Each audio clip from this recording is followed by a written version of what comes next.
Welcome to the Who Cares podcast. Life as we know it may end anytime, and scientifically, we're just a speck of dust in the universe. So, Live the life you want, do what you really love. Be real, speak your truth, have fun. Because who cares? Hello, everyone, and welcome to the Who Cares podcast. Let me introduce ourselves first. I'll go first. Number one tita in Davao. No, just kidding. I'm Cookie Almario. Good afternoon, I'm Angelo. Hey everyone, cue in the music 21. Eshie. I just wanted to, gusto kong ulitin. No, repeat. Because it's always mispronounced. Let me just explain. Because it's either Eshie or Eshie. Everyone, it's Eshie. But we love to call her Eshie, which is the truth about her name. Easter. I'm just kidding.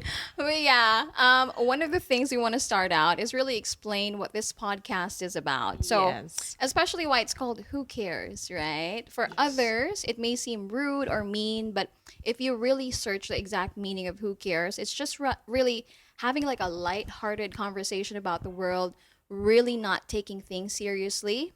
And yeah, we want to take on, the topics that we love with that kind of attitude, with a who cares attitude, right? Yeah, I agree. If you heard of our intro, it actually says there that we are just a speck of dust in the universe. So, who cares is just like just do whatever you love. Do whatever it is that you want to do. Kasi at the end of the day, it's wala. Well, actually, I agree with what you said. Diba kasi our podcast is all about, trying to impart our experiences, our knowledge, and our point of view in whatever topics that we're gonna take or discuss here. So I guess that's who we really are also as a person. Exactly. And the world now is, let's say, we have to be very honest. We're kind of like in a very sensitive time because people take things so seriously. So we're bringing a little fun, a little laugh to some of the topics that we love. And our very first topic is about the place that we love, right? Yes. It's a place where we always look forward coming home to. What is the city called? Well, it's our hometown, Davao City. Woohoo, Davao. Okay, first thing. Let's talk about Davao. So I'm just gonna say a little like trivia or a little fun facts about Davao. So for those, and I think some of the people who might be listening to us are aware of it. So Davao is the largest city in the Philippines, land area wise. Talagang technical na tayo, no? But we are also, what do you call that? According to the 2020 census, we're 1.7 million in population. Are we? I know. Wow. Ang dami na natin sa Davao. And then our Thank you, nickname. Prof. May quiz ba? May quiz ba tayo? Mamaya. Mag-quiz tayo after, please. So take note. Ano daw, Jel? Pakopya. 1.7 million. One One point. half lengthwise daw yung What? ano. Finish or not finish? Sorry. Carry on, Professor. Yes. And then our nicknames are, we're the King City of the South. O, diba? Parang asawa tayo ng Cebu, I think. Queen of the South. Exactly. And then we're also known as, not everyone would agree. What do you call that? The king of fruit. The king of fruit, yes. We are also the durian capital of the Philippines. Kala ko marang. So yeah, anything that you guys want to add? Well, apart from the largest city in Davao, di ba pag sa Davao, yung Mount Apo, Oh, we are yes. so famous of it, the highest mountain in the Philippines. Yes. So, hopefully maklimb natin yan, mga tita. Oh my gosh. Sana kaya pa ng tuhod ko, Jel. But yeah, just for everyone, starting with the podcast, na we are coming from Davao, I think it's just right to start with really emphasizing what beautiful place Davao City is and how Davao has nurtured us through the years. But the truth is, I myself am not born and raised in Davao City. So I'm from Davao Oriental. Are you also, Maddie? No. I'm actually from North Cotabato, but I've been in Davao. It's been my home for 16 years. So Matagal-tagal na. Safe and sound in Davao ka Exactly. for the longest time. What about you, Jel? Kasi as for me, I was born and raised in Davao. Laking Wow. Agdao ako. So, Ang bongga. almost 41 years of existence here sa Davao. So, Age reveal tayo. Na-age reveal tayo, Jel. Okay. I really call myself a real Davaoenyo na lumaki tapos dito na nagkaisip, 'di ba? Nag-aral Okay. and all that. So I'm really proud to be a Davaoenyo and having the opportunity also to be able to visit nearby cities and provinces. I could really say na without well may bias din pero Davao really is one of the best talaga city na I've been to so far. No bias. Yeah. No bias is the truth. I mean, I haven't been all over the Philippines, but safe to say na it's really a low-key city that I want to retire in. Kasi din naman Honestly 'di ba speaking. yung tawag nito if nasa Davao ka yung tubig, Oh, yes. malinis, pwede mong mainom. Yep. Unlike doon sa aming area pero may Mm-mm. may ano kasi may May pinapatamaan ba tayo? DCWD. Oh my God. Let's not talk about this. But yes, since we are already talking about our favorite things in Davao, so Jel, you're the longest here, born and raised in Davao. What other things can you think of na, gives you good memories or makes Davao your favorite city in the world? Personally for me talaga is yung safety and security. 'Di ba True. kasi Totoo. having been to other places nga as I said earlier, dito kasi sa Davao, although hindi mo naman talaga masasabi na 'di ba like anywhere in the world naman you can probably say na parang may mga areas din naman talaga sa kanila na hindi din safe. Yep. 'Di ba? Pero I mean pag sa Davao kasi talaga generally yung area natin is safe like makakapunta ka sa mga places na parang hindi mo iniisip kung mawawala ba yung mga gamit mo, 'di ba? Exactly. Or you could wander around na parang hindi mo kailangan pag-isipan, ay baka yung bag ko nalaslas or whatever. Yes. 'Di ba? Yung mga ganon. Tapos aside from that, yung ano din, one of the things na I like about Davao is yung mga tao, 'di ba? Kasi dito compared to other places kapag nawalan ka, 'di ba? Malaki yung chance na may babalik sa yung gamit. Oh, yes. Oo. I would agree to that. Kasi the way we reserve tables and restaurants, we leave our things. Yeah. Exactly. Diba? Iniiwan natin our cell phones, our wallets. Kasi yan yung ano, 'di ba? Yan Diba? yung parang this is ours. Yeah, Ito na yung table natin. That's how you can tell na safe talaga siya na city. Exactly. You can walk around 12 a.m., 1 a.m. Kahit tulog na tayo niyan. Pero dumaan naman tayo ng mga age na gala-gala tayo on those times. Exactly. It's an inside joke, right? If you want to reserve a table anywhere, if it's a busy restaurant, just leave your cell phone. You want to leave your wallet and it's okay. Okay.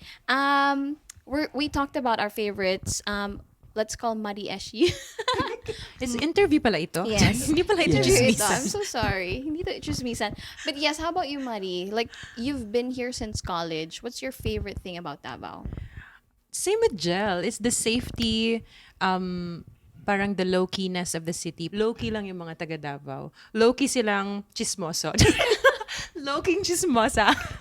Oh, but one of the beauty talaga of Davao that I also want to share is kahit the clients that we work with, whenever they ask about Davao, what should we do there when we come over, nagtatanong.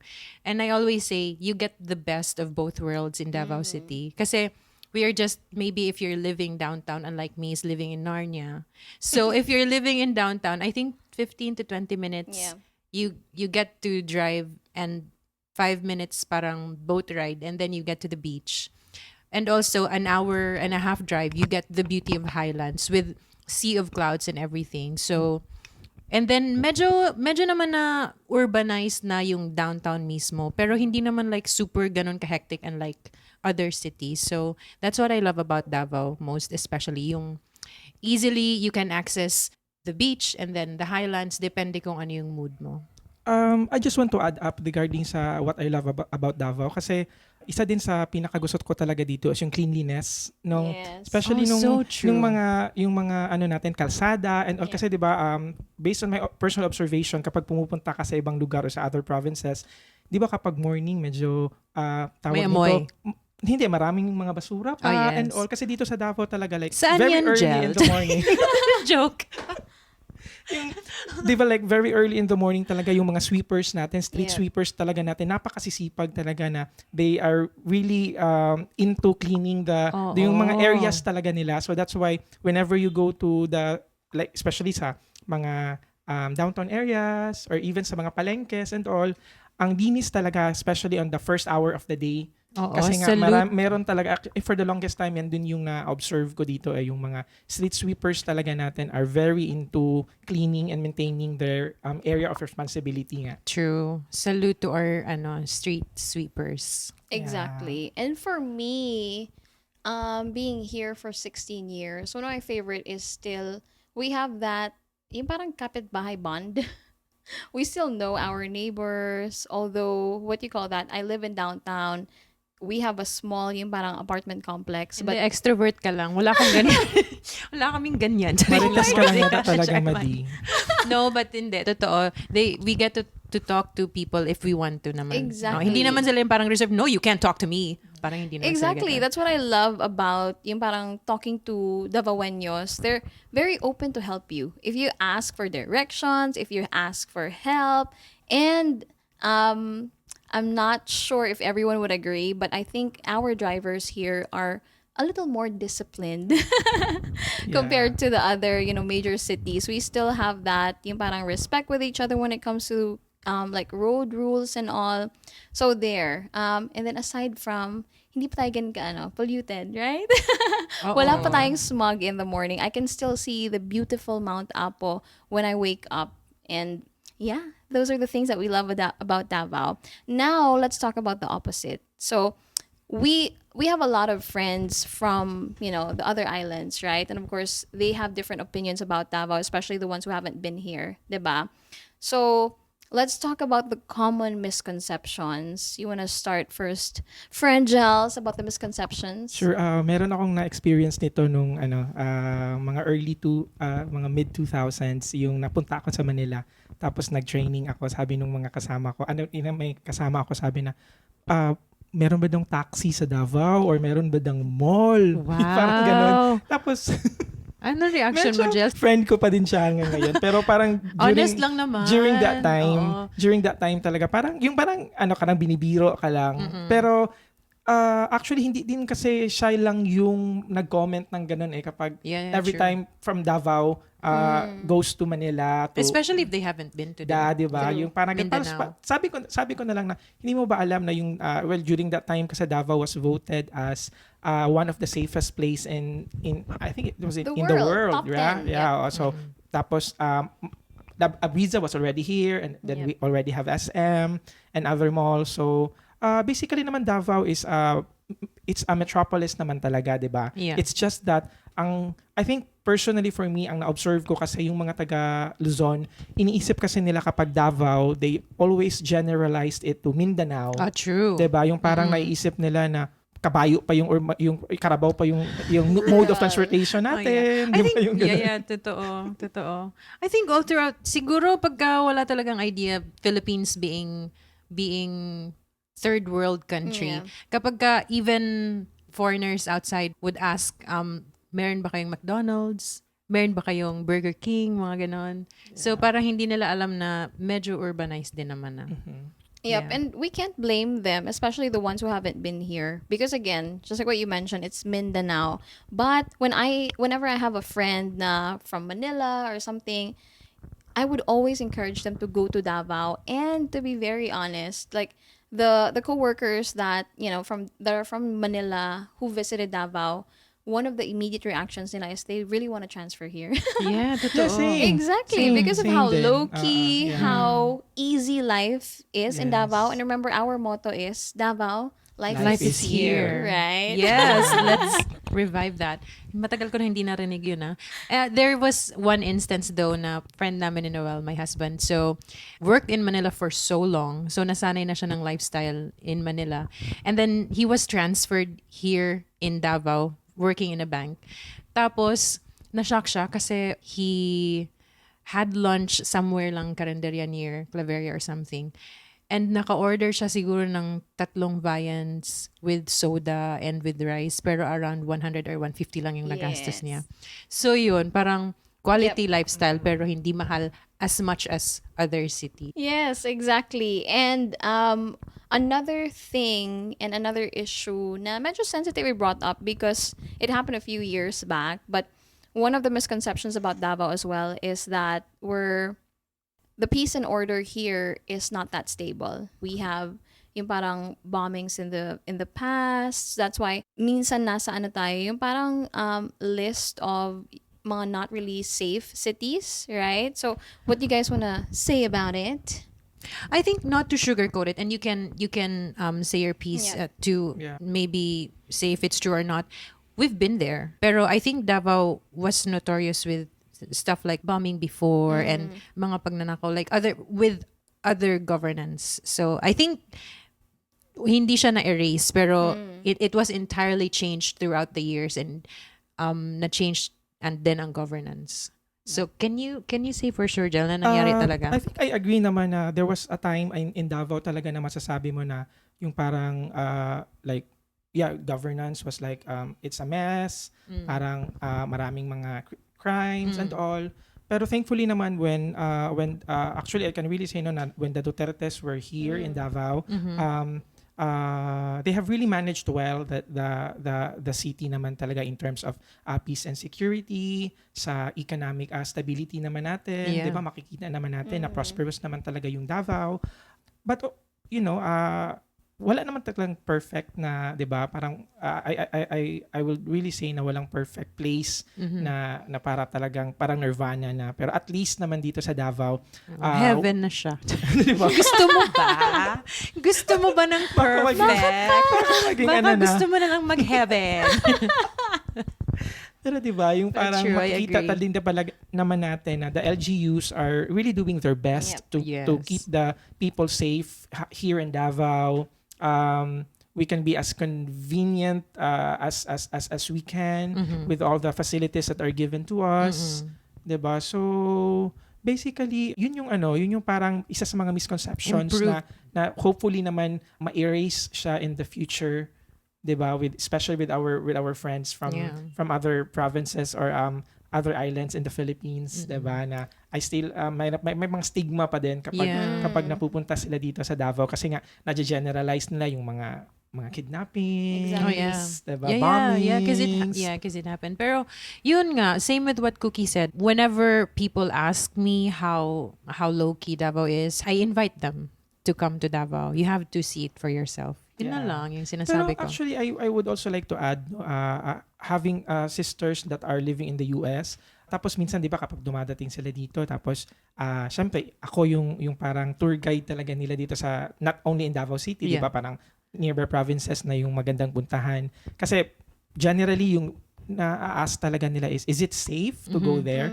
So, my answer talaga is, bakit ko pa i-recommend yung lugar na yun kung hindi din naman safe, 'di ba? Yes. I myself will galit. be in danger, 'di ba? In danger, 'di ba, kapag pumunta ako doon. Parang 'di ba yung even our relatives that are in the US also yung husband nung isa kong tita, sinasabi ko sa mga relatives ko na bakit tayo pupunta sa isang lugar na may endanger naman tayo, 'di ba? So basically it is really safe. Yeah. Unless naman pumunta tayo sa mga bukid or wherever na 'di ba yung maano natin na parang maa-at risk na yung security natin.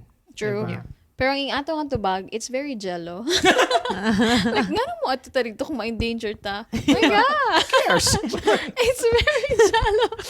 Okay.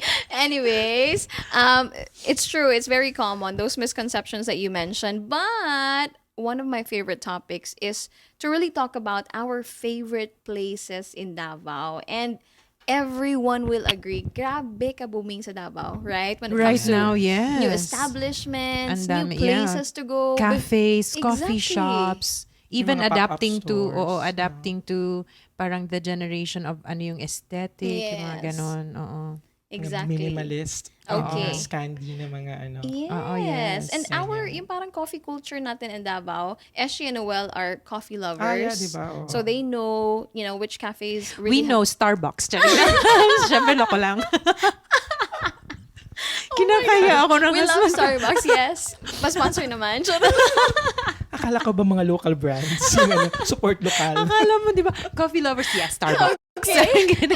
If everything else fails. Sige, let's start to talk about like siguro yung mga local restos na we love. Okay, you wanna start, Jels? Well, for me, syempre, kapag ako madami talaga akong gustong kainin. Personally, kasi gusto ko talaga yung mga lutong bahay na klase ng mga Yes. pagkain. Di ba? I'm not much into yung parang mga gourmet or mga fine dining. Pero syempre, kung may budget ka naman or mas gusto mo namang mag-splurge sa mga ganun, why not? Di ba? Number one for me is yung gusto ko talaga sa mga Chinese restaurant, yung Afat and the Mixed Temptations. Yes. OGs. Yung mga ganun, di ba? Kasi whenever parang automatic talaga pag sa Davao, si Afat talaga yung isa sa mga number one Chinese restos naman natin. Then if you want to go to, if you are craving for like kambingan, sa may Kowa, isa yung namin, yung si Ate Mar.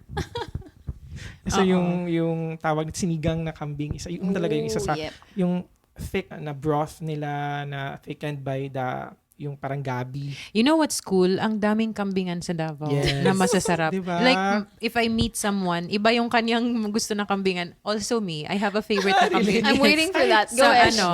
Sa friends, I have been gatekeeping this for a while. Only to my closest friends, pero hindi totoo. Pag may alam ako na friend na, ay, gusto mo pala ng kambing, punta ka ng Manglandos. Yes. Manglandos in times. Oo. Ayan yung nasabi mo. Oo. Yes. They were situated before pa sila na-demolish because of the coastal road. Sa likod sila ng SM and then they got transferred na to times. So, Okay, Manglandos. Doon tayo magdi-dinner tonight. Joke lang.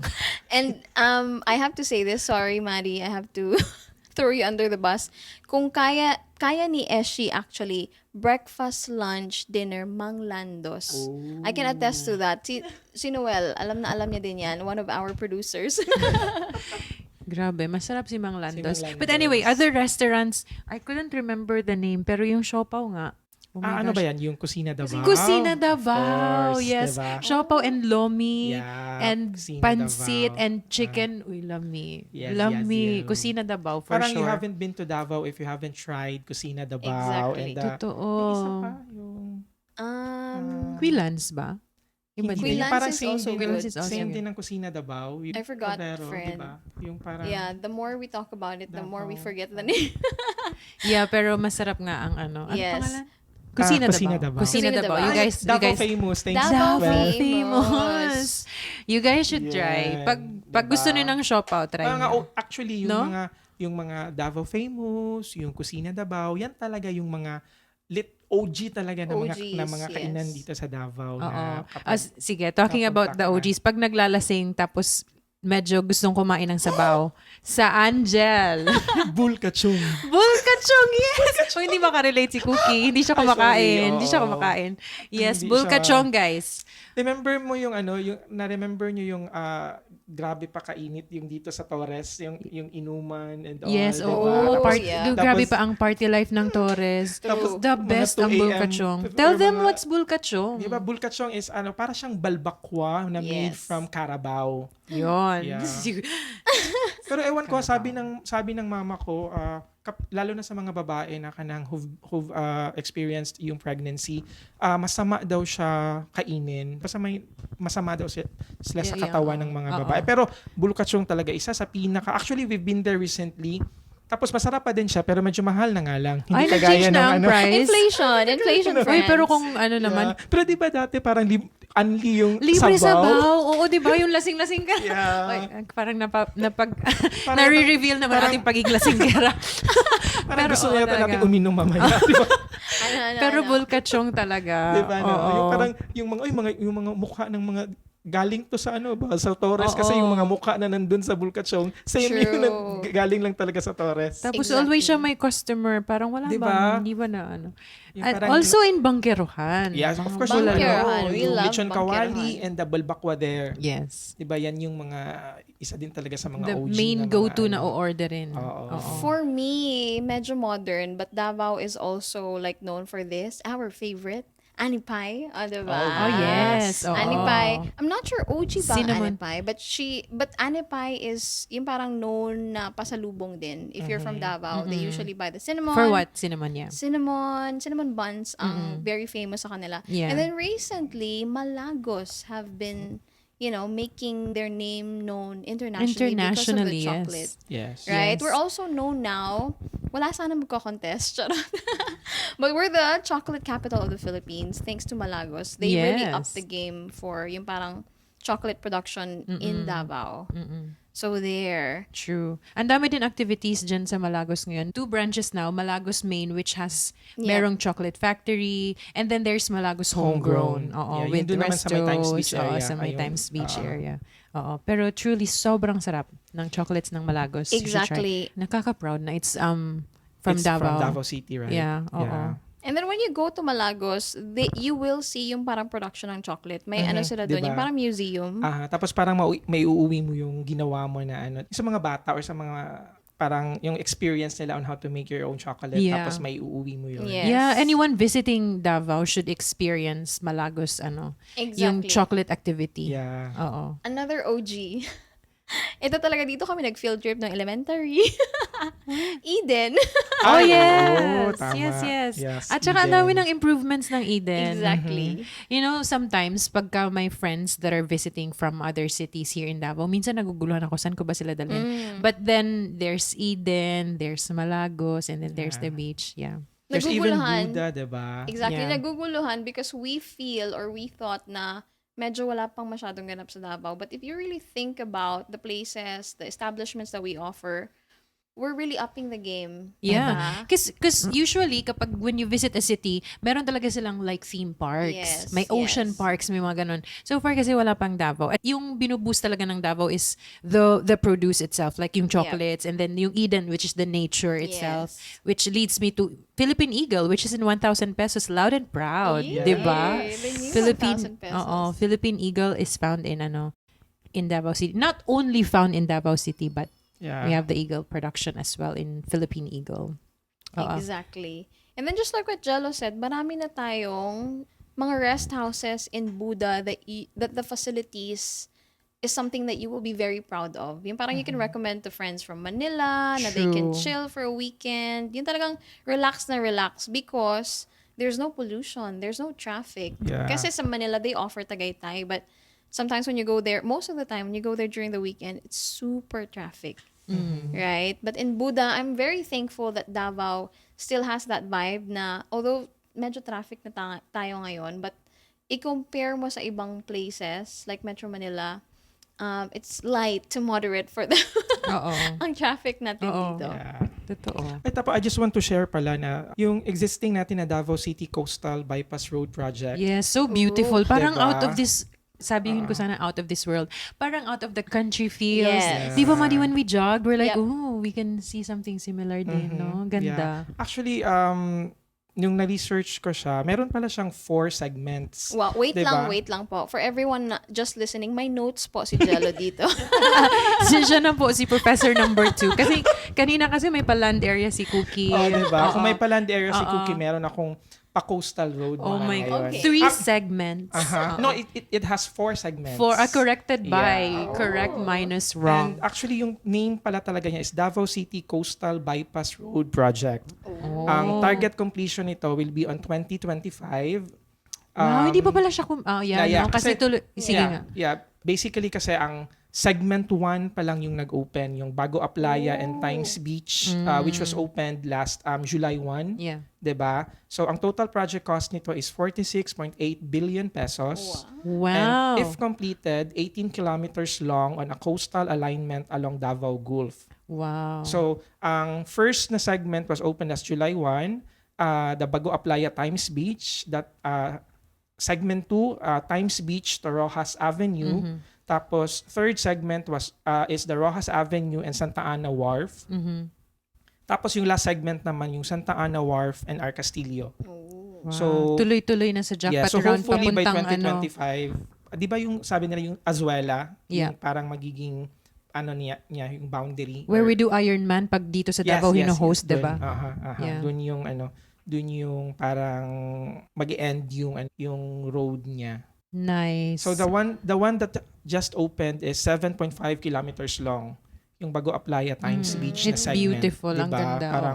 Parang nakaka-proud no na you're in Davao City tapos meron tayo ganito kaganda. Sana parang mapapaano tayo na sana lahat ng mga roads natin sa Davao will be this Yes. good, 'di ba? Yung parang ang ganda ng pagkakasemento, Oh, even the parks, pagkaka-asfalto, di ba? 'di ba? Yung Even the mga parks sa side ng coastal. Exactly. Yung That's one parang- thing na always hinahanap ko eh. No? Parang bakit hindi masyadong madami ang parks ng Davao? Pero na, But, Oo. diba, one of the things that I also like is we opened a new park in Doña Vicenta. You opened, ay, congratulations. Bakit hindi ako invited sa ano? We Bakit opened tayo it. invite We did, sa we did the ano? Hindi ribbon man siya Diba? nagsabi. Grabe ka. Oo, minana ko You po opened. yun sa mga kananunuan ko. Grabe ka. But no, the government recently opened a Pancake. public park. It's called Uh-huh. Doña Vicenta. It has a canopy walk. O, diba? Oh, Imagine. ay, May gusto ko pa-canopy more walk. Davao, Yes, more. yes. Ang cute Yes. kaya. Pero I think part yan siya ng Davao City Tourism Master Plan, which will be a 25-year tourism master plan. Kasi dito meron Yeah. siyang meron siyang mga parks na i-build para mas meron tayong other na mga tourist destinations na mapupuntahan in the city. Yeah, so Oo. nice. 25-year Very plan. it's a very good master plan na in coordination with the Palafox Associates. Wow. It is a 25-year Can we be friends with tourism. Palafox? Yeah, diba? Baka meron tayong Oo. dyan, mga sir. 25 years, buhay pa ba tayo? Uy, Mari, of course. Just kidding. No, pero ang ganda ng plan kasi it's a 25-year tourism roadmap with new tourism logo and branding with the catchphrase definitely Davao. Nice. Tapos it constitutes architectural environmental designs for future infrastructure projects in a bid to make the city an even more attractive tourist destination. So the Nice. plan includes proposed design for the Davao waterfront development of Santa Ana Port, na which is parang meron Very yatang- promising. Mm-mm. Actually, plano nila sa Santa Ana Port pala is to cater cruise ships. Wow. Diba? Ay, Yung parang bongga. world class talaga siya if ever Nice. na matutuloy na to. Tapos the Davao Chinatown night markets in Tomas Monteverde and the Davao Mountain Park in Marilog and the Eco-Tourism Adventure Park at Katigan, Eden Turi. I think this is also kasi nakapag-trek na din kasi ako dyan na area. So, yun pala yung yung plano nila. Nice. They are developing it to be even more attractive sa mga trekkers, parang gustong to commune with nature, Yes. diba? Balita ko rin may new park sa Mount Apo. Oh my gosh, Madi. So, Grabe yun Madiha, yung Grabe, hindi ko. Very tita. Walid. no? Parang, Pero wait, with parang- what you shared, all our friends who are, yung mga coworkers natin that are interested to transfer in Davao, Yes. we can really see how promising that is. So, bili na kayo. In line with that, we would like to promote. Joke lang. Wala po kaming ganon. May license po kami mga actually. real real estate pala Yes. to. Oh, No? yung pala yung Insurance. goal Ano pa yung namin mga sa gusto nyo? podcast na ito. May mga condo kami binabenta. Oh my gosh. Anyways, one of the things that we want to say is that we've been here in Davao for a long time. Jello has been here for more than 40 years. O, diba? Age reveal tayo na konti. Diba? All his life. Eshie half her life dito siya sa Davao. Tama ba ako, Maggie? Yeah. Yes. We decided to stay here because we love the place. We love how peaceful it is, how low-key it is, how accessible everything is. So if you want to transfer, we will not discourage you, but wherever you Just are. call us at 0995. Meron pa kaming condo unit. Even joke Na for lang. Pero totoo, life is what you make it, right? So wherever you are, as long as you're happy, as long as, you're living the life you want, Yeah. your life is gonna be there. So, gusto ko yung sinabi ni Jello na yung parang the 25-year plan na yung parang slogan nila, definitely Davao. Davao. Pwede natin siyang i-include dun sa tagline ng Davao, which is yung motto, definitely Davao, life is here. Diba? Diba? Ang ganda. Yes. Tapos, parang maano mo talaga yung vision ng mga local government natin, na yung sa mga LGUs natin na meron talaga silang magandang vision for Davao, Yes. 'di ba, na to adapt with the changes, 'di ba, sa environment, True. 'di ba, lalo na ngayon sa climate change and all that. So we really have to have a master plan na para maging moving forward tayo sa mga gusto nating marating ng Davao City and to the people na nakatira naman dito. True. True. Just to reiterate what you said na wala namang perfect city. There's no perfect city. It's up to you to parang live in that culture and lifestyle and nurture it. True. Davao life is here talaga. Yeah, that's why we wanted to start the podcast, talking about our favorite place, our favorite city in the world. So I think that's how, we end our podcast today. Thank you so much, our listeners. We just want to make sure that we clear out, any misconceptions about Davao, give you recommendations about the good places in Davao, the good activities that you can do. And then, Esh, you want to tell them about our podcast when we publish and all? Yes. Thank you so much if you have reached this far in listening to the podcast. And hopefully you were able to reminisce a few things in Davao and add to it. So if you are able to listen and we share this somewhere, feel free to share what you can remember in terms of the restaurants we've shared, the spots that we have mentioned. Iko-correct niyo ba kami sa mga hectares and ano ba yun? How many million people are in there? And the future plans of Davao. It's really very promising. But yeah, thank you for listening up to now. We are doing our best to be able to release this podcast once a week. Yeah. Accountability, once a week, guys. So yeah, we will probably close at that. Definitely Davao. Life is here, but Who cares?